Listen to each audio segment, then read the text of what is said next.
शंकराचार्य अविमुक्तेश्वरानंद यांनी काही दिवसापूर्वी ठाकरेंच्या अंगणातून मुख्यमंत्री एकनाथ शिंदेंवर टीकास्त्र टाकलं होतं। पण 2 महिन्यातच त्यांनी शिंदेंवर कौतुकांचा वर्षाव केलाय। असं काय घडलं की सत्ताधाऱ्यांविषयी शंकराचार्यांची भूमिका बदलली ते बघूयात या स्पेशल रिपोर्टमधून।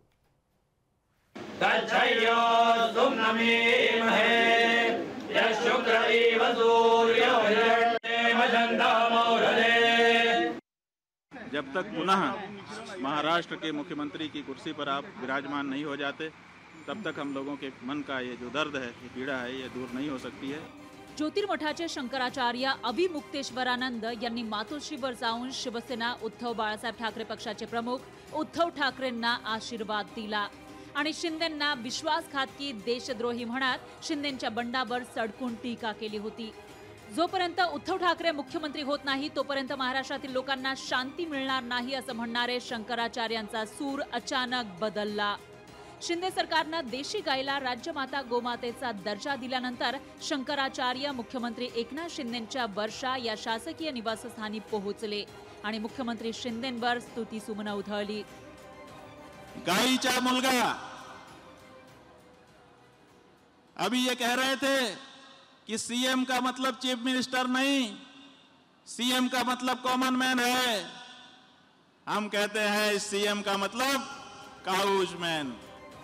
मागच्या जुलै महिन्यात मातोश्रीवर भेट देऊन ठाकरेंना मुख्यमंत्री पदावर बसवण्यासाठी आशीर्वाद देणारे शंकराचार्यांनी शिंदेंचं कौतुक केल्यानं ठाकरेंच्या सेनेचा तिळपापड झालाय।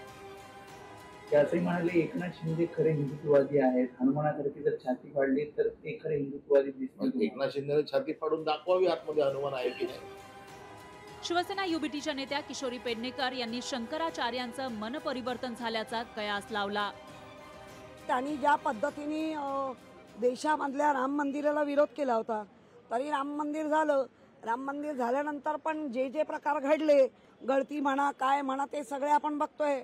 हजारो हिंदुत्वांची देवळं तोडली गेली आणि तरी पण वाटत असेल तर तो त्यांचा आदरच आहे, त्याच्यावर मी भाष्य करणार नाही। महाराष्ट्राच्या राजकारणात सर्वच घटकातील मतदारांची मतं आपल्याकडे वळवण्यासाठी सत्ताधारी आणि विरोधकांमध्ये चढाओढ सुरू आहे। यासाठी थेट समाजातील बड्या व्यक्तीला गळ घातली जातीये। भाजपच्या विरोधात लाट असताना ठाकरेंनी शंकराचार्यांना मातोश्रीवर बोलावलं होतं। आता राज्य सरकारनं हिंदूंच्या बाजूने निर्णय आणि कामांचा धडाका लावून शिंदेंनी शंकराचार्यांना वर्षावर बोलावलं। अशातच शंकराचार्यांच्या बदललेल्या भाषेचा फायदा नेमका शिंदेंना होणार की ठाकरेंना ते येणाऱ्या काही दिवसात कळेलच। स्वप्नील जाधव, लोकशाही मराठी, मुंबई।